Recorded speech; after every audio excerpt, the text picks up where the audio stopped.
Thank you very much. And Lindsay, I think that if I'm correct, this is our last of our global conversations. And You are correct. I would be remiss if I didn't recognize the role that Lindsay McGrath has played in working very hard with our colleagues and faculty senate to make this global conversation event happen. And I'm just really appreciate the work you've done, Lindsay, and for doing such a great job coordinating this. So thank you so much. Thank you very much. I appreciate that. But thank you everybody for being here. You're the stars. So thank you. I want to thank you all for attending our second annual Global Convergence virtual conference and conversations from 25 years of internationalization. This virtual conference is a collaborative effort by our RIT Office of International Education and Global Programs and the RIT Faculty Senate. We're excited to bring so many colleagues together across all of the Convergence conference meetings that we've had, but particularly today, our campuses involve Rochester, China, Croatia, Dubai, Kosovo, as well as international partners and associates in international education and institutions from across the US. I'm grateful for everyone's interest in engaging in international education and your commitment to developing opportunities for students, faculty, alumni, and the community at large. Today's conversation focuses on best practices in international collaboration in the classroom. I'm grateful to our expert moderator today, Dr. David Martins. David is Associate Professor of English in the RIT College of Liberal Arts, former Director of the University Writing Program at RIT. Dr. Martins is Associate Professor in Rhetoric, and he was a fellow with CUNY's Collaborative Online International Learning, or COIL Institute, and is involved with that with RIT Croatia's Rebecca Cherry and instructional designer Michael Starenko. Since that time, his research and scholarly focus has been on transnational writing education. 2017, his edited collection, Transnational Writing Program Administration, won the Conference on College Composition and Communications Best Book Award. His forthcoming co-edited collection, Writing on the Wall, Writing, Education, and Resistance to Isolationism, is drawn from papers presented at the Writing Education Across Borders Conference. David, thank you so much for taking on this role today. Well, thank you, Jim, and it's absolutely my pleasure. I want to echo, Jim, your comments and to thank you, Lindsay, for your energy and effort. As in the past, this current effort has made it possible, this wonderful opportunity to talk with colleagues, to explore our history. 25 years is amazing, and also imagine a possible future. So thank you. The theme of this panel is assignments, tools, resources, and strategies for connecting students through teaching and classroom collaboration, shared experiences, and other high-value teaching practices. In a moment, panelists will introduce themselves and take a few moments to highlight their personal motivation for international collaboration, and we'll each introduce an experience or assignment or tool or resource, strategy, etc., that they believe helps students realize their goals for the collaboration. After these brief remarks, I will invite the panelists to ask questions of each other or to comment or elaborate on the experiences described in light of what others have said. And then I will invite you, the wider audience and participants, to introduce yourself and offer comments or questions or experiences. We ask that you please keep your microphones muted throughout the panelist presentation. Feel free to keep your camera active, but please be aware that we're recording this session. So if you're not comfortable for any reason, please feel free to deactivate your video. Finally, during the webinar, you'll be given the option to be moved to the panelist role. Don't worry, we're not asking you to present, and we will keep our panel presenters spotlighted for the duration of the webinar. We're giving attendees this option in order to give everyone access to both video and audio for the discussion. And please note, questions can also be sent in the Zoom chat through the webinar, either privately or to all of us. And you can also use your raise hand tool. So with that all said, I'd like to invite Martin. Would you mind please introducing yourself and starting us off? Thank you for kind words and thank you for introduction. Thank you for choosing me here to present what are my opinions regarding the international collaboration in education delivery, basically. not just the skill sets and experience, but also basically building the better society, future better society. So my name is Martin Žagar. I'm associate professor at RIT Croatia. I obtained my PhD in core computing, so in computer science. So basically I'm IT guy and teaching IT lectures here. And what is interesting here, not just here in Croatia, but among all international campuses, that we have one really good course. Basically, it's a sequence of 2 courses, and it's called Senior Development Project. We are delivering together with Rochester, both campuses in Croatia. So Croatia, RIT Croatia has 2 campuses, Zagreb and Dubrovnik. Currently, I'm in Dubrovnik. I just arrived from Zagreb. Then together with the RIT Dubai, and there are some also rumors that shortly RIT Kosovo will be joining us on these deliveries. So basically, it's about the joint delivery of student work and work towards collaboration with industry partners. In today's world, I mean, students are increasingly showing interest in any kind of STEM or STEAM education, and which makes me especially happy because engineers are, from my experience and from my point of view, drivers of development in every society, in US, in Croatia, and all over the world. And IT technologies, as I'm IT professor, so I see that they're, I would say, as a forefront here, and new types of jobs are being created in this area every day. You know, every single day you have a new type of job. Technologies are constantly changing, so internationalization and joint delivery of such courses is important just to meet that market demands. Currently, I think we are all aware of these cool keywords like big data, blockchain, artificial intelligence, machine learning, virtual reality, augmented reality. But I think it's also important to anticipate future developments and keep up with the times in terms of some kind of interdisciplinary education. And this is something what I really, so interdisciplinary, this is something what I really think is a good way. So together with internationalization and joint deliveries of different mindsets, also interdisciplinarity from different backgrounds.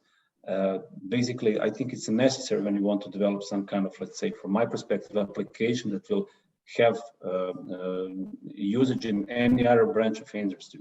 Just to give you an example, so I'm a computer guy, but I'm also working a lot with medical IT systems.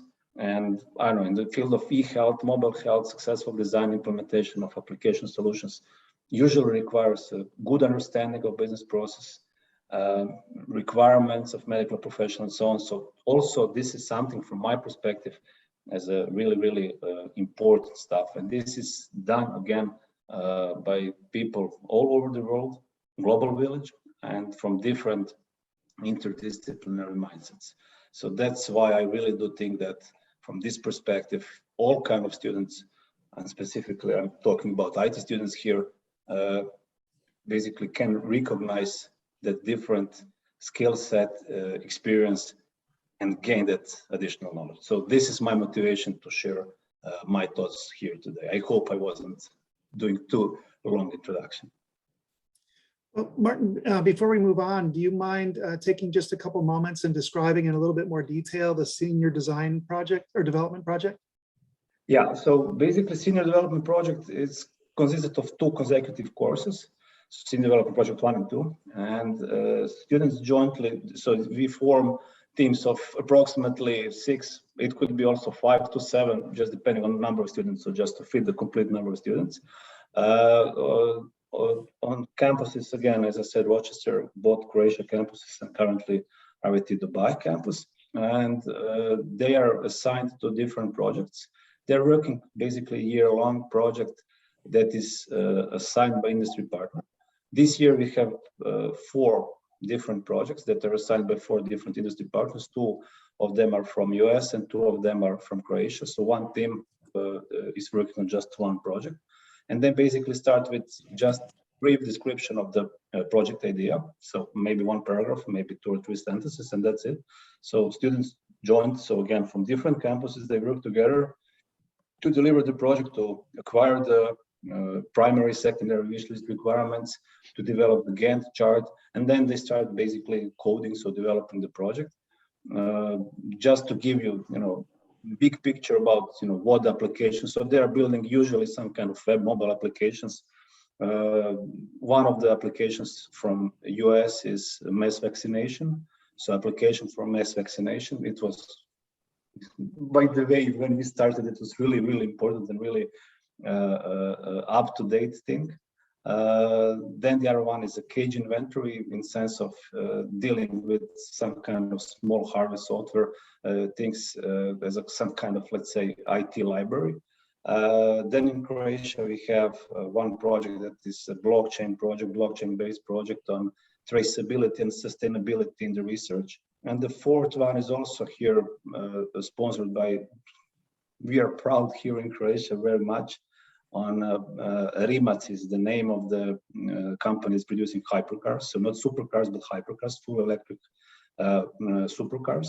And basically students are working on a track analytics. So something like, let's say, tracking the car on the road or wherever track, and basically getting all of the data from the sensors and visualizing them in each and every, basically here it's a millisecond, but doesn't need to be a millisecond time. So this is the touch of the basic, this is the, how to say, ecosystem of the project. So they work together with the real guys from the industry, so the sponsors, or we can call them advisors, who are advising them what they need, how to deliver the solution. But basically the key point is that students, they don't receive the complete project itself, but they need to ask, and they need to make some kind of decisions, either with technologies, either with the feature sets, and so on. So it's quite, I would say, tricky, but it's as close as possible to the real world. So that's, again, really, really good stuff. And they work, in different mindsets, so different continents, different backgrounds, because they are all IT students. But for example, in Rochester, you have a different IT programs like web and mobile computing, like cybersecurity, and so on and so on. So basically, they have different contributions from their own experience and their own mindset towards achieving the final delivery of the project. Thank you so much, Mark. Blaine, do you mind taking the next step? Well, aloha, I'm Blaine Garfolo. I'm in Hawaii at the moment. I'm sorry for all of you. I look at research and assessment as the pillars of education personally. I try to provide research abilities, methodologies, because in the real world, they're all doing research. And many of them come back, students come back a few years later to do master's and doctoral programs. So unless you are skilled in how to strip it down to the core problem through an analysis and a design, your research skills will be lacking. So we try to foster that. I have two courses I teach out at Weihai, China. One is analysis and design, and the other is the capstone project management course. And I try to look at real world projects. This year we're doing one for kind of dear for me. It's Meals on Wheels for the shut-ins. How do we get the meals from the kitchens to all of the people that need them? How do they be able to select? How do they be able to give feedback to their food? They don't leave, they're shut-ins. And it's a real project. And the nice thing about it is it's incorrect in a lot of places. The client comes to you and asks for this problem. The client is not trying to deceive you. It's just they're telling you some things from their perspective, and they have to dive into it. They have to strip away some of the preconceptions that are existing and get to the heart of what the problem is and how to get the meals to where they need to go. So I teach them and show them and kind of guide them along that direction. The second pillar for me in education is assessment and accreditation and quality. How do we make sure that we have students that have no gaps in their education? And so we've done many things through the curriculum. We're looking at improving their writing throughout, which we've identified as being a small weakness by having other faculty members add additional assignments. I'm exploring right now a pre-knowledge exam in the very first week of class. It doesn't count towards their grade, but I can find where the gaps are. I don't have to wait until the end of the term to see what small spots or big spots, blind spots they have, but we can start fixing these things in the beginning and scaffolding it across the entire term. So I look at trying to provide real world projects and filling in some of the gaps that they have, because let's face it, a lot of times students cram for a class.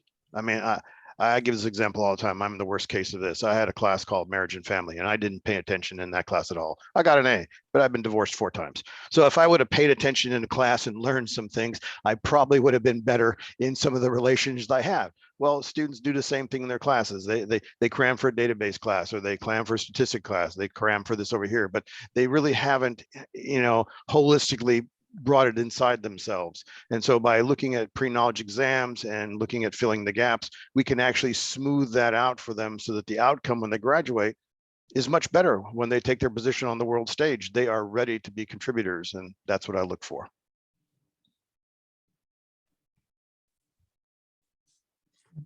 Wonderful. Thank you, Blaine. Robert, do you want to go next? Sure, thank you. And thanks for having me here today.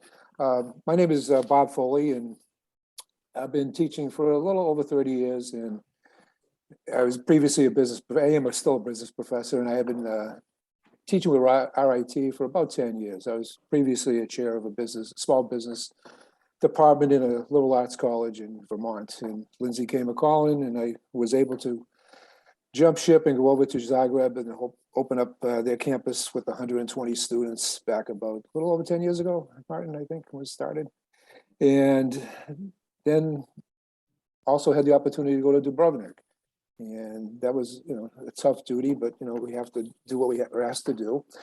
And then along came China, and we had, again, a good opportunity to go over there to help start the program, first class of 118, 120 students again. And I'm still there. It's been a real great experience. And I think the one thing that I have seen over the years is I want to talk about the technology and the use of technology. Obviously, COVID has forced us into learning more about technology and integrating it into the classroom. I think this is something that we need to probably leverage a little bit more. I see a lot of gaps. I see a tremendous opportunity for us to link the global campuses on projects and using some of the tools that are out there. Excuse me. And I see, we have plenty of capability, but I don't know that we all know what they are collectively. We all maybe have a few silos that we deal with. And sorry, I'm getting all these virus checkers coming in here. So we have a tremendous opportunity, and I'll give you an example. So when I was first over in Zagreb, we had, I think it was a project in our first year that RIT main campus was adamant that I had to connect to the server in order to obtain the software. Well, at that time, unfortunately, Zagreb was not connected to a server. We were lucky we had connectivity at all, and we couldn't do that assignment. So, there was some big gaps in what we had and what we should have had to do what we needed to do. Now we don't have those constraints as we do today, and we need to try to figure out how to connect this all together. We also, so for instance, I teach a class called strategy, a strategy class in the 4th year. Students work on a simulation, and they love that assignment. They absolutely love it. Now there's a lot of ups and downs with that particular simulation, but it works. It's a great learning tool. You make it what you need to make it as a professor, and the students enjoy that type of assignment. 2 years ago, I found that my 2nd year class was already doing a simulation on their own.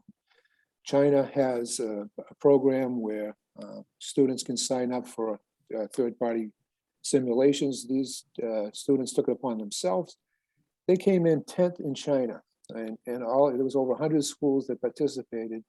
This team of 3 got to go to Shanghai. I went down as a mentor, and they did really, really well. And those type of things, I'm not sure we're doing among ourselves. And so I think one of the things that I would like to see is the ability for us to compete more among ourselves, use the tools collectively. I don't know that anybody else in the global campuses is using a simulation tool.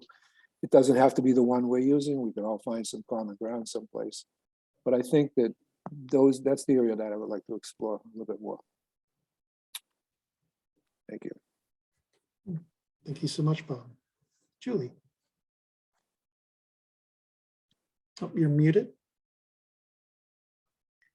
You should know that by now. I'm Julie Cicchini Cook. I'm the Associate Dean for RIT China. I've been on the Weihai campus almost since we started there. When I first arrived there, I was the only native English speaker for 100 miles. And it was a very, very remote place where there was one tiny little grocery store and no restaurants. And if you missed the shuttle to the apartments, you had a nice, healthy walk. Bob followed me there. The area is being built up, but it continues to be a very remote place. So international connections for our students are really a priority for me. And I think they're a priority for Blaine and Bob and Jude, who will be coming, because we need to connect our students with the world to give them a full education. There's too much, even though we tend to think of Chinese people as one person, they're very diversified. There's over 50 languages in China. They have all different skin colors, but they are used to, as Blaine would put it, being a hive mind. What is the term you use, Blaine? The Borg, they are a hive mind. They have a collective thought. So they're very used to working together to solve one very specific problem. And our faculty are constantly challenged by the fact that problems really have many different angles. And they don't have one answer. So connecting these students with their classmates from around the world is essential to developing their critical thinking skills. For that reason, we've tried many different things. We're hosting the Global Humanities Conference for the second time this year. And we're very fortunate that we have colleagues from the Rochester campus and Kosovo this year helping us with it. And I'd like to shout out to Ryan Tolnay, who's going to be one of our moderators. Last year, we were fortunate to have colleagues from Dubai joining us. What I'm seeing is, and this year, Francis Broussard from Croatia really wrote the statement of purpose for the conference this year. We're looking at life after COVID across borders, but across schools of thought. So it wouldn't be a global conference without this support, but it's really hard for people to commit to helping us with it. And that's because this is something extra for everyone. It's a little bit easier on our end because this is a focus of what we're doing. So I'd like to find ways where it's easier for us to collaborate. I think a bigger problem with the collaboration is it becomes divides your loyalties, right? You have all these things you need to do, and the collaboration is something extra. I was also fortunate enough to take part in the global delivery of our global business environment class with Jitang from Saunders and Rizwan from Dubai. And we couldn't really deliver the class because we didn't have enough time to develop how we were going to do it, but because of our different time zones. So we couldn't just deliver one big class to all the students. Instead, what ended up happening, and it was very successful, was we had guest lectures in the Rochester class.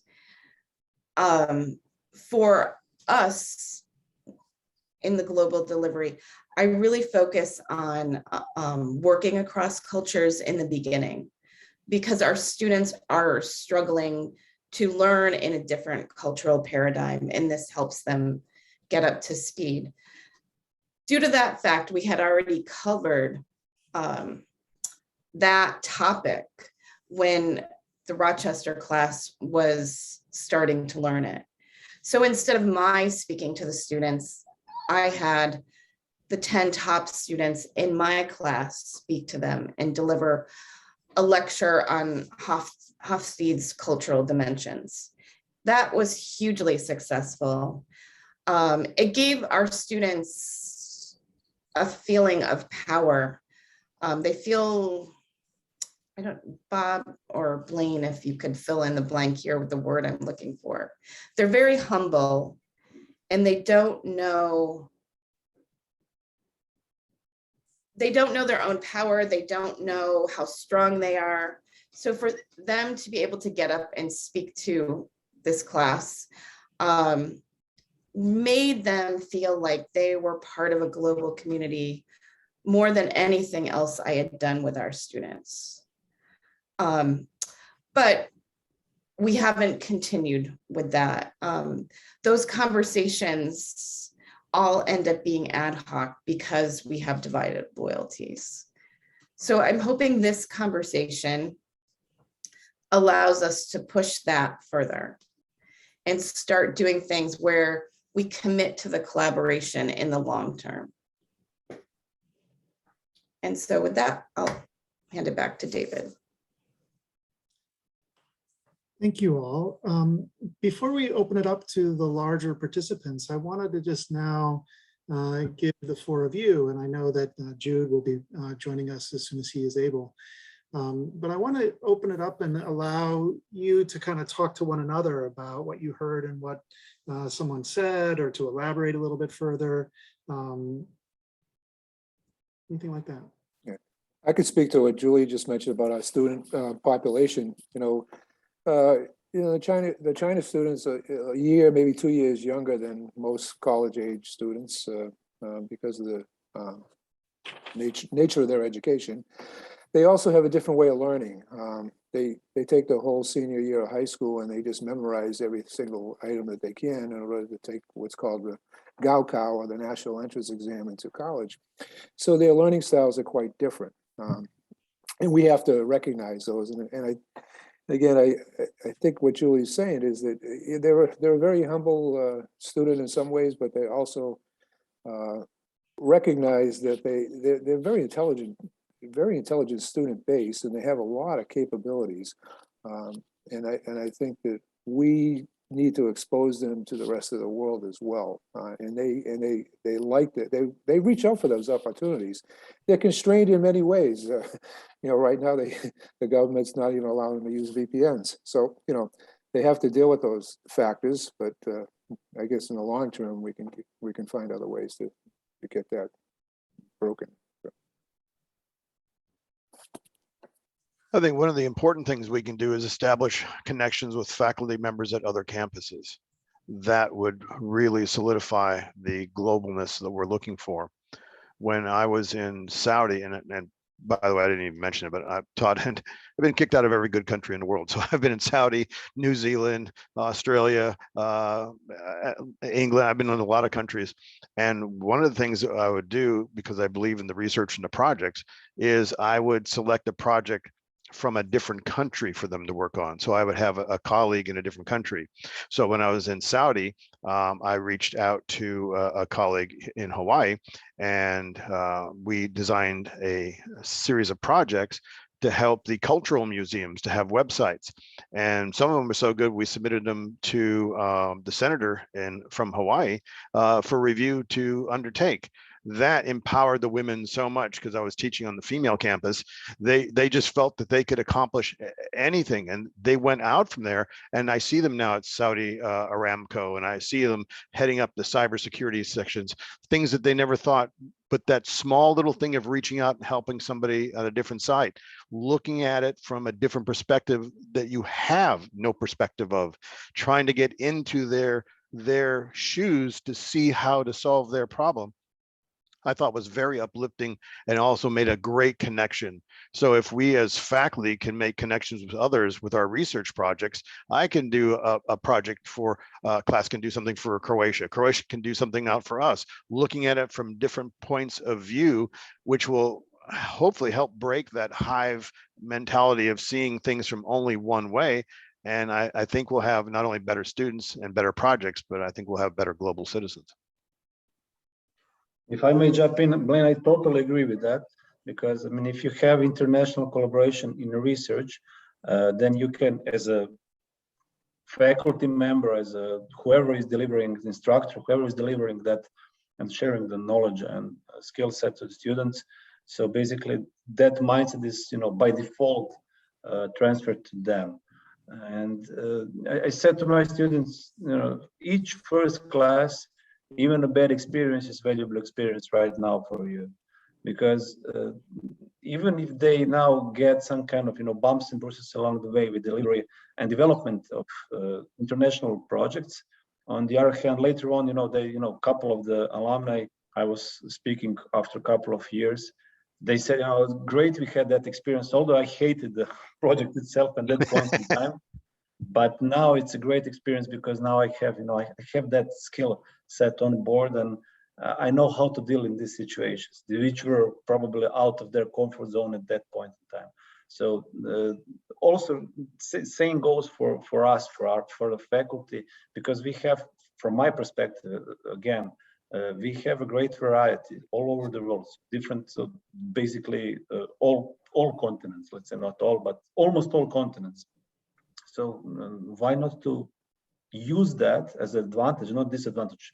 So not to basically I see you, once per year and that's it here, or some other meeting, but basically to collaborate and to deliver that international mindset into research, to build that into research, to apply for some kind of fundings in China, in US, in Croatia, in Europe, EU zone, and then to transfer that knowledge and skill set toward the students. So I think that would be really, really great match. Oh yeah, there's a couple ways of handling it. One, I can give you a project that we'd be doing over here, and you could work on it there, and you could give us the same. Or we do like baseball. I'll swap you 3 of my students for 3 of your students in the same group. So now I have an international group of 3 and 3 working on a collaborative project. And I think something like that really starts to open up. Then they learn how somebody else does something, and I think that would be a great experience that they should have. Yeah, I remember when my students from Croatia were for the first time exposed to working with, for example, students from Dubai. They realized that basically, at that point in time, now things changed a bit, but at that point in time in Dubai, weekend was Friday and Saturday, and Sunday was normal working day. Yeah. So, for the first time, they realized that, oh my God, we need to meet on Sunday. And usually what you do, on the first day of the week, so you do the planning of the rest of the week. So let's do the planning, said Dubai students and Croatian students said, it's Sunday, come on. You're never, ever going to get us on board on Sundays and so on. So basically, but this is different cultures, different mindset. And as soon as they get that on board, I think that's, really, really great experience for them. So also swapping team members, or just, delivering the project that is based, for example, at your place, but solely by my students. So they need to think, and of course, to talk with the sponsors or advisors, but they need to think here locally how to adapt and match your requirements. So this is great, to expose them and to somehow push them out of their comfort zone now. So, their comfort zone will grow in such case. Yeah, that nest is going to get really small for them very quickly, I think. Are we able to do things across disciplines? I think that's a drawback for us, because currently we only deliver the MGIS degree. So we don't have more technical, our students don't have more technical backgrounds. Well, projects can be set up so that in the design phase, one group does it. Programming, anybody can do the programming. You farm the programming out. We'll make them external consultants. So my colleague in Croatia comes up with a design. My students have to program it or create the website for it or the database for it, and then ship it back. And they don't get to do anything more for it. And to see if their implementation meets the design and will work over there. So something like that is very real world. I mean, who wants to get a wing that doesn't fit an airplane? I mean, you need to have good collaboration for that. So I think those kinds of things, even though we have a smaller subset of courses we teach, we can actually carve out sections that we do in fact have and see if they can plug into somebody else's project. I think another thought that went through my mind, Julie, when you asked that question is really thinking about ways that we can use the Gen Ed curriculum to encourage students to connect that, you know, as novices, they may not have the kind of disciplinary background that the senior development project might, you know, require or help them cultivate. But, you know, Rebecca Cherry and I connected a first-year writing course. And we're able to have students connect across language and cultural differences within the not so real world of first-year writing, and really collaborate together again across those language differences. And I might take this opportunity then, in the spirit of thinking about the resources and tools that we might have. Some of the conversation has focused on these kind of real world industry related kind of global problems. Again, mentioning Rebecca, she has a piece in Jennifer DeWinter and Jim Bowman's 2021 book that's on civic engagement in global contexts that I think give a lot of kind of case studies and descriptions of exactly the kind of work, Blaine, that you were just highlighting, and also you, Martin. So that might be of interest to some people. I want to open it up, the conversation. And if you have questions or comments from what the conversation has already been, I invite you to raise your hand or post a question in the chat. Also, I think Julie has made a couple, posed a couple questions that I think might be a good opportunity for people as you have the kind of experience that might speak to those questions. One of those is about making these collaborations easier. Especially as Julie describes the kind of isolation and sometimes technological isolation with VPN and other things that Bob mentioned as well. But how do we make it easier? And what are ways that we might imagine multidisciplinary collaborations, not only at the senior development project level, but throughout the curriculum? I think are two areas that I'm seeing some specific questions. So, okay. Thank you, Rick. I'm not seeing the hand up, but John. John does, yes. Hey, everybody. Thanks, Dave, for moderating and for the panelists for your comments. So I'm in the College of Health Sciences and Technology here at RIT, and I know we don't have sort of a similar college at our international campuses, but I'm excited that just like this week, we had a new minor approved, and I'm working on getting a new major approved here at RIT in global public health. And I feel like that's a hugely multidisciplinary field that has a piece of just about everything that goes on in the world as part of it, from the technology side to the humanities and everything in between. So it's going to eventually be an accredited public health program, but with a heavy focus on sort of a global perspective to public health and the innovations, to kind of put an RIT spin on it. We're going to have a couple courses that focus on all the different technology applications that are developing in the realm of global health and public health. And as part of the, effort to have global in its DNA, I'm all kinds of interested in collaborating with people around our campuses and elsewhere. One version of that could be to bring a faculty-led group over to kind of really get a close look at what are the health issues, what is the healthcare system of these different places that you all have been. Definitely bringing in guest speakers that could join us remotely here in Rochester.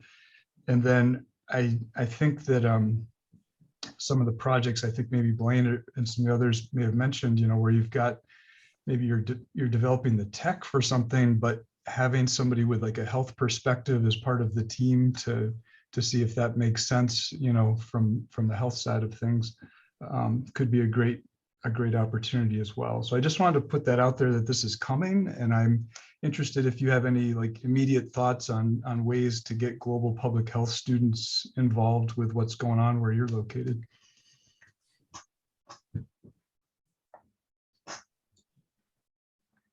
Well, that's really interesting. We're talking about creating some sort of project that the students can carry through all 4 years, and each one of our classes touches on it in some ways. And it would be a socially responsible project.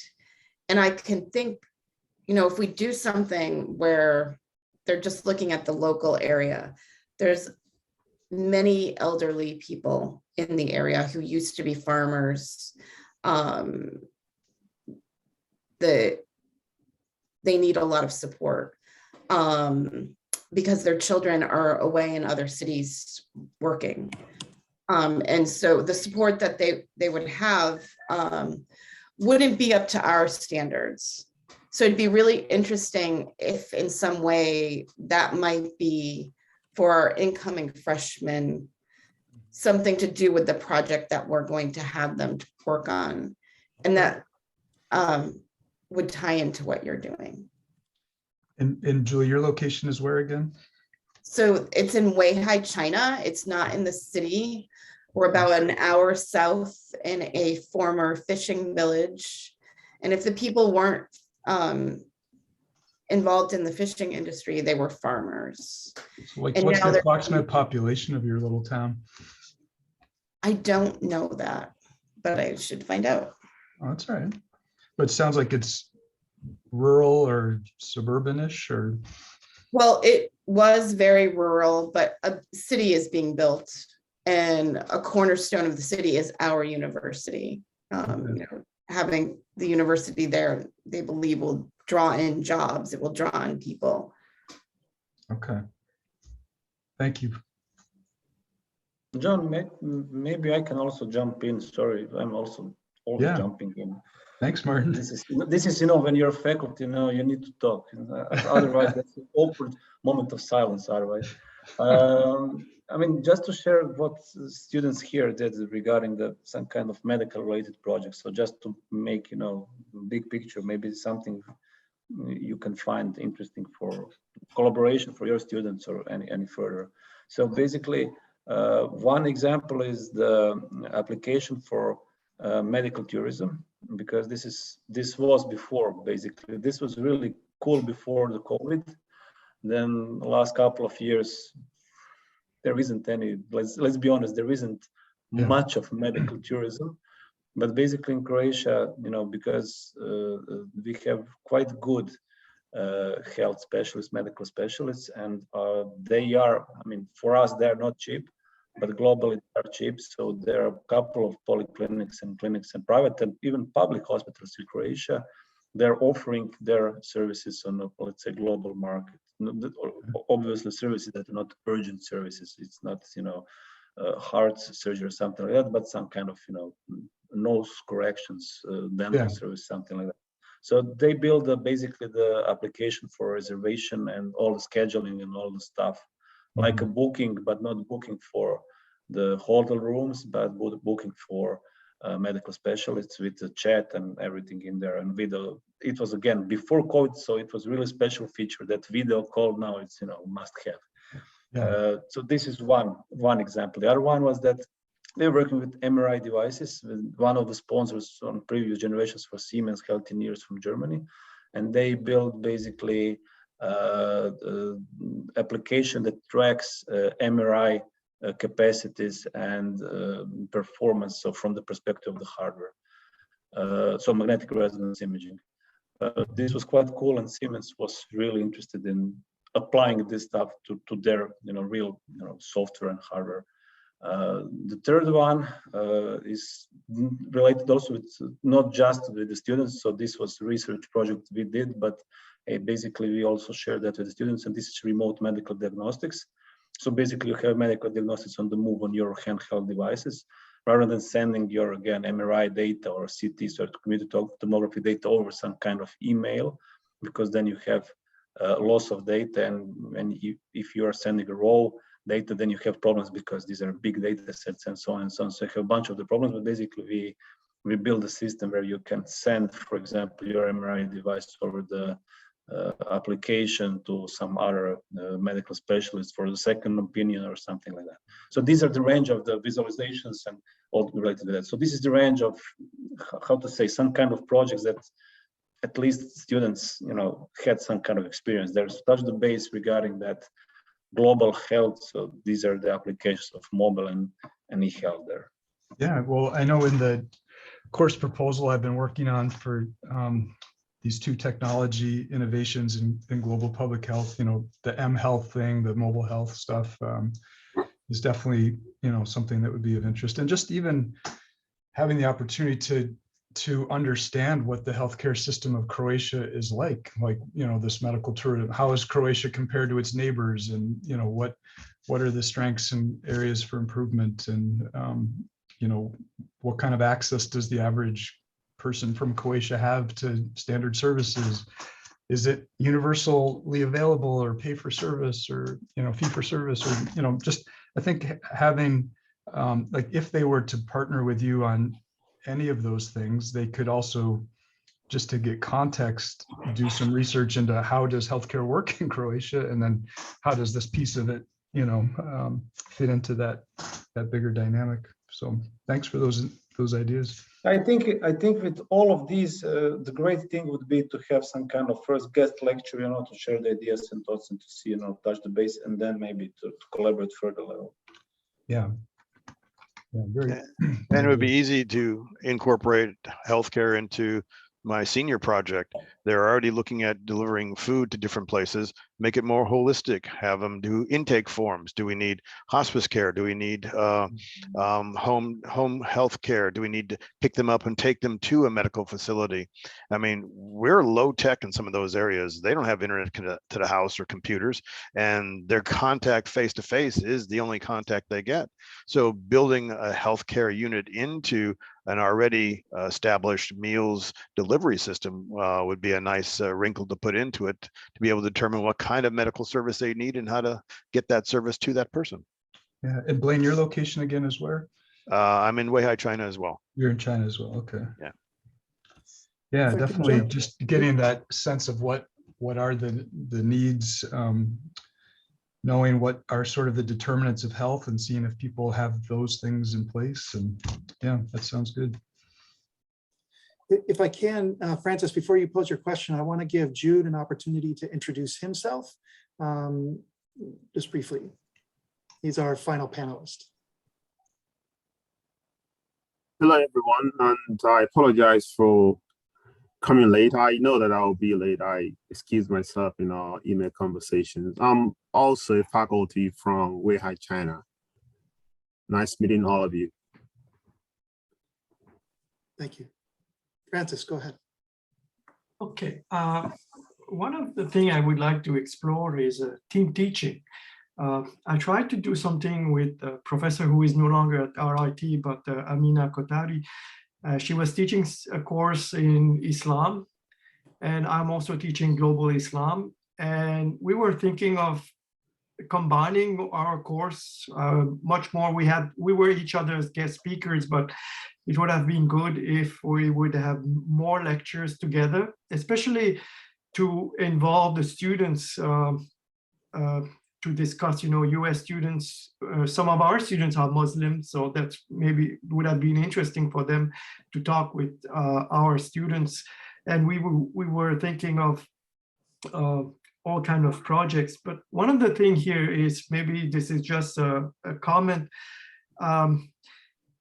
It's good to, or it's maybe relatively easy for two faculty to organize themselves. But when it goes to the level of of administration.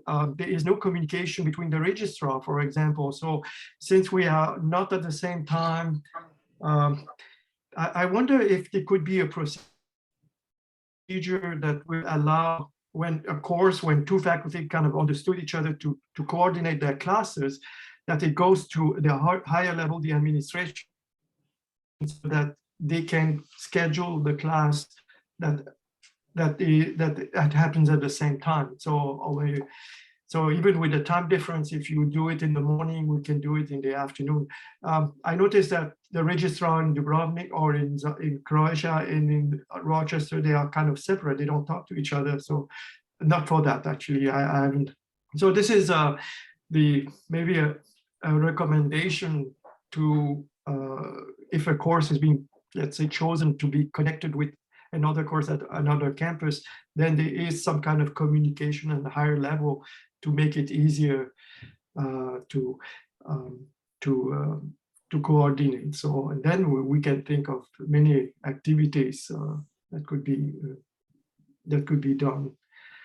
So, if I could respond to that briefly, Francis, I think it's an absolutely essential point that we work out the logistics of having these separate but connected systems like the registrar.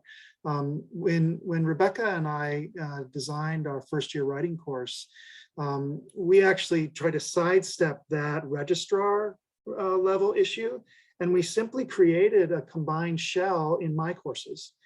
okay. And it seemed to, at least for our purposes, be able to kind of circumvent some of the other logistic problems that there might be. And so there might be workarounds that people have that are participating here today have experience of figuring out how to, again, in that spirit of Julie's question, make these collaborations easier. There are systematic stumbling blocks that maybe experience can help us figure out how to work around.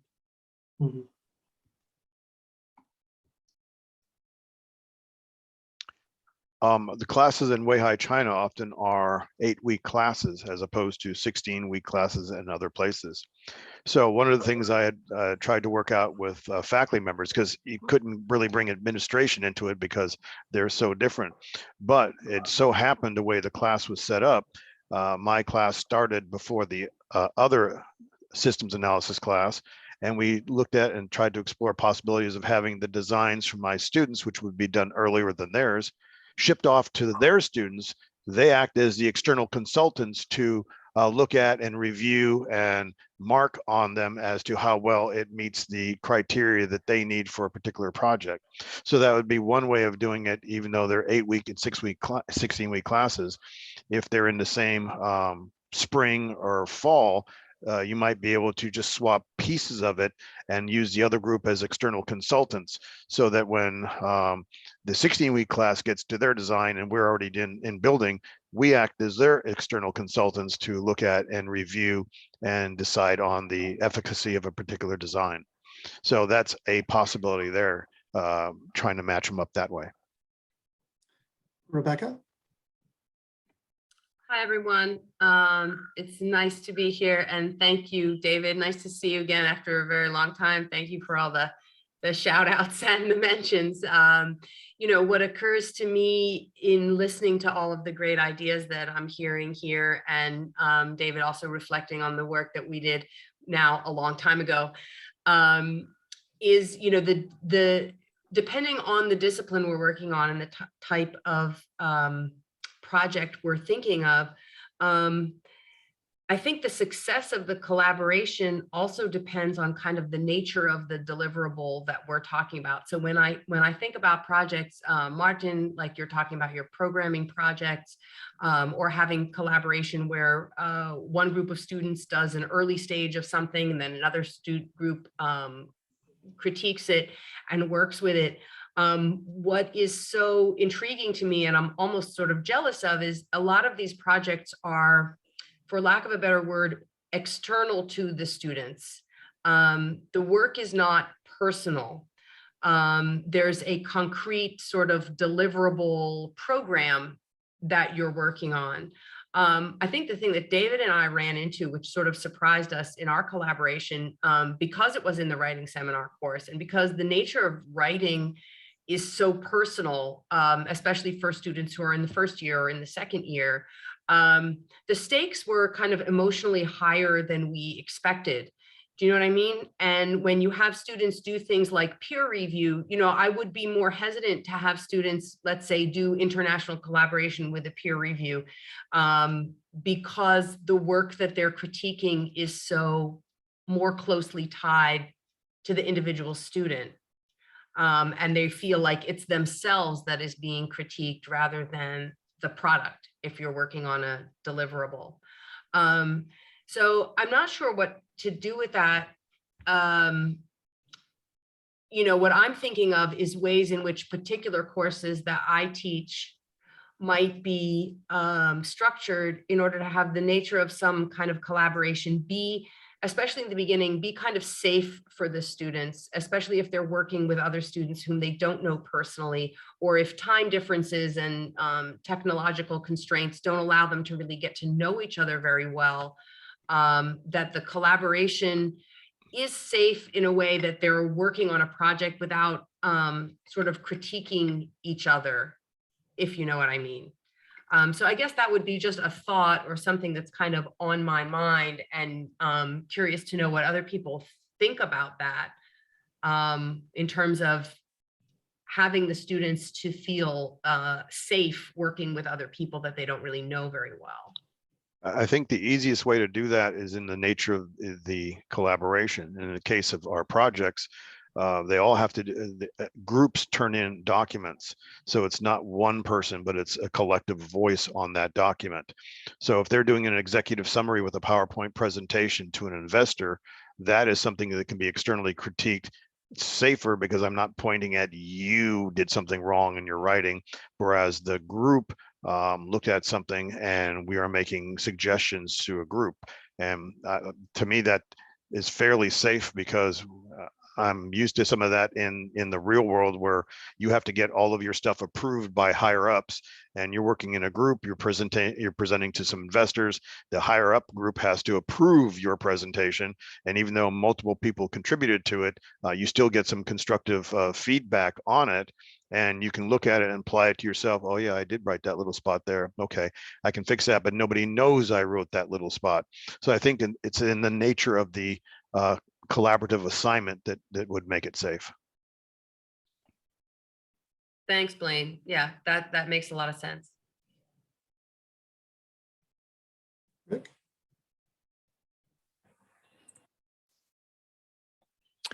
Thanks, David.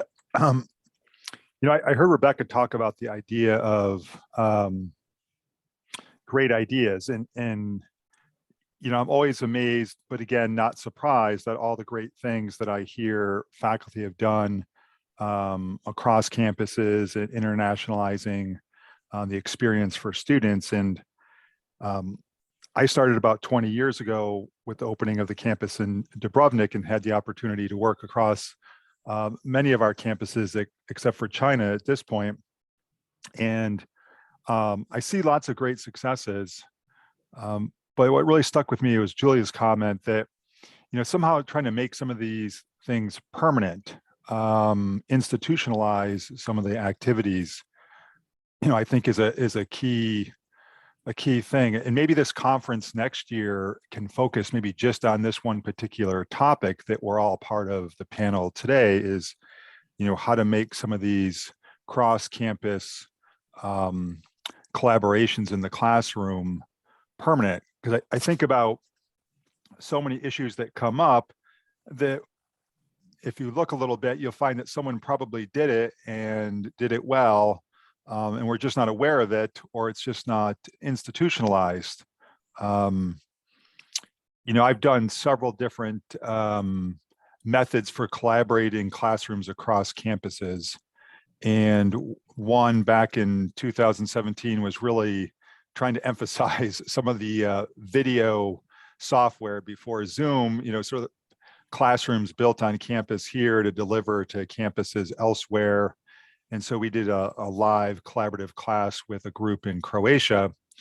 And I was able to work with the registrar and get them into SIS, merging between both campuses so that I was co-listed with the faculty member. But again, we all have lots of examples like this. If you really want to make it happen, I think somebody's willing to help that out.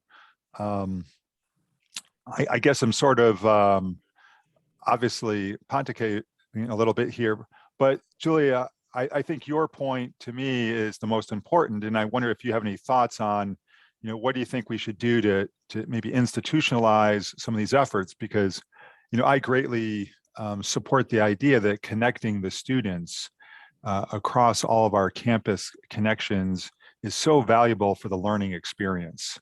To me, that I just see that as a huge benefit that RIT underutilizes over the years. And to me, I think for many years, it was all about supporting the branch campus, having enough faculty at the branch campuses and making them run. But I've always felt we do that reasonably well. How can we make sure that the benefits of the campus are shared across campuses, especially through the students? So just a comment, sorry. And Julia, maybe if you have any thoughts on that. You're muted, sorry. Geez, sorry, my puppy was making lots of noise, so I had to turn it off. So I think it has to be, for each campus, it has to be a priority. So, there's 4 of us here from China because it is absolutely a priority for us. And for you, one of the sectors of the economy that's being built where we are is tourism. So it'd be great to collaborate with you. But I think it needs to be a mandate. It needs to be a priority from the administration of each campus so that the faculty know this is something that they need to focus on. And with that, I think then people become creative and they search for opportunities.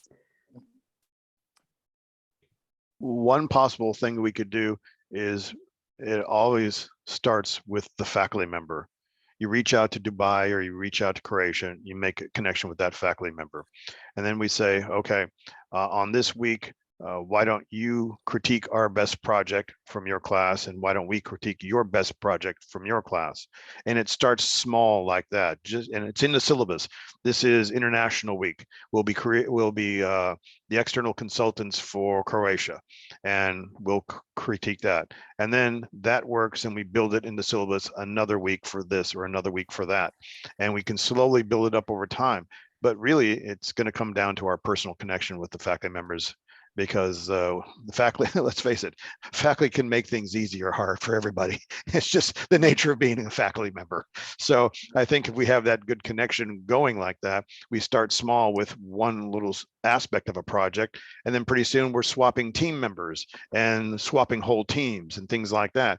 And then we bring in another campus. So we got Dubai and Croatia over here on this group here. So we have an international cooperation. And I remember my first project that I did personally, I had several students from Russia. I had 3 from Australia, and I had 1 from China in a project for Shell Oil. And that was an interesting melting pot of people and ideas and things like that. And if I would have had this kind of slow stepper instead of just all at one shot, I think I would have done a better job at it. So I think we start with something small, we put it in our syllabus, and we have this aspect of it, and then we slowly build from that. And we have some systems in place now. We have Imagine, to Julie's point, let's make it easier. We have Imagine RIT, but it's really not easy for the global campuses to be part of that for the most part, at least in China. We had a couple of years ago, we had a business plan competition, but I don't remember the students knowing about that. So we're not getting the word out to these things, or maybe we don't have to join in the main campus activities, but we form a global system for these, so that we compete against, the campuses for business plans. Because I think a lot of the business classes, at least in Croatia or Dubai, probably somebody else is doing them, right? if we have that business 2T class, or if we're doing a systems analysis class against, so we have a competition, or we find those competitions to, because the students don't mind doing external work, you know, at least the students I have. I mean, they're doing it now already. So we just have to find the opportunities to make them easier to get to them. Yeah, Blaine, I appreciate the comment about the syllabus, because I think that, again, I get how they work, these collaborations, and how they can be successful, because as many of them have been shared today, and all of us are aware of others, you know, my issue is going back to sort of some kind of permanence or institutionalizing, you know, this exchange of connecting students between the campuses through, whether it's in class or whether it's external through projects, simulations, and competitions, something that becomes a little bit more permanent. I don't want to use the word tradition, but something that's you know, a feature of the learning experience when you go to school in China, Dubai, Croatia, Kosovo, Dominican Republic, wherever, you know, you're going to have this connection with a group of your future alumni peer set through these experiences, and institutionalize it. As we know now, you know, many of you, like myself, you know, this is a passion and an interest. We've been exposed to it. So, you know, we bring that on and off. And as we all know, it requires more effort than if you don't do that with your class. But I guess what I'm looking for is, you know, the thought of sort of institutionalizing that as part of the student experience. Well, I agree. I actual agree with you. I agree with you. I think if we start with the syllabus, we get the wrinkles out of it, and then it's easier to approach administration. You know how administration is, unless it's a perfect deal, bow wrapped and everything like that. Yeah, they're a little iffy. But we say, hey, we've been doing this for 2 years, 3 years now, and we've had all the wrinkles ironed out of it. Why don't we just make this a permanent thing that we can branch out to the campuses? So I'm looking for the prototype. Once the prototype has the wrinkles out, then I think it'll be easier to sell. Thanks. I think we have one more time for maybe one more thread of question conversation. I would be interested, unless someone else has another question, for some of the faculty. We have obviously several here from the campus in China. What would be some things, I heard some things that you talked about culturally, but what are some other, you know, if I were prepping a group of students in Rochester to work with a team of students in China or collaborate on something, what are some things that you would tell that group of students in Rochester to sort of prepare them for some things that might help making that collaboration on a project or a simulation more successful?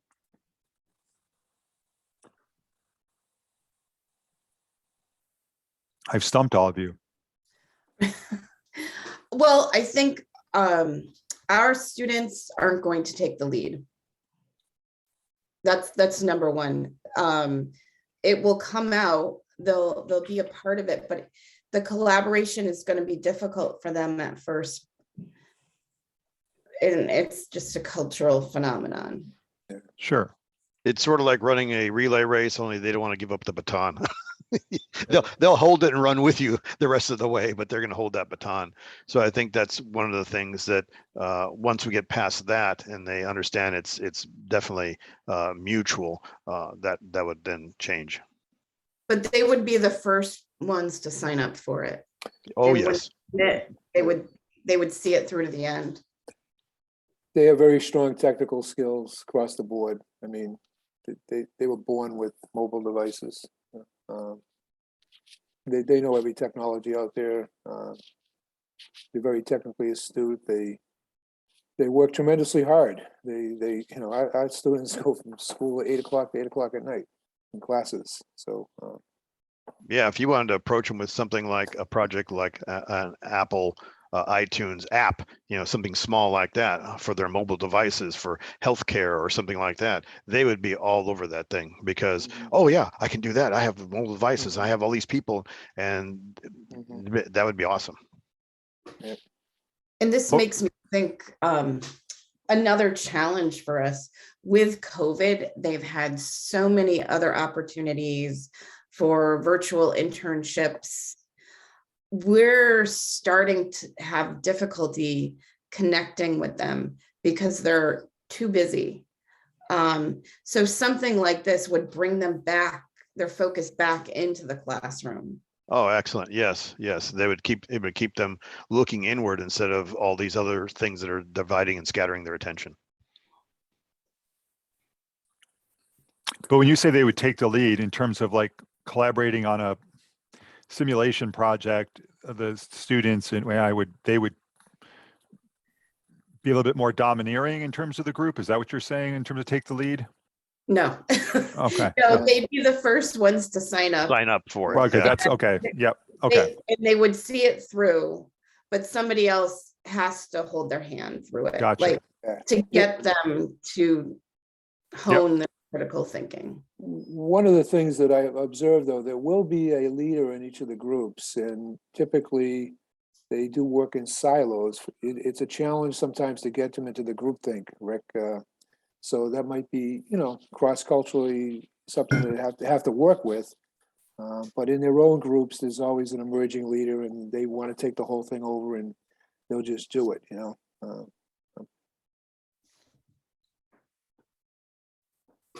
Excellent. Thanks. Well, I'm going to look towards Lindsay to confirm, but I think we're essentially out of time. I want to thank all the panelists for sharing of your experience and interests, and all of the participants for just the same. It was a pleasure talking with you and hearing with you about your experiences with international collaborations. Yes, thank you. And if anybody's interested, all of the Global Convergence series videos will be on our website. The first two are already there, and this one will be there shortly. So if there's ever any interest in looking back or connecting to the other conversations, they will be there too. So thank you. Thank you, David. Thank you all our panelists. Thank you. Thank you. Thank you all. Aloha. Aloha, Blaine.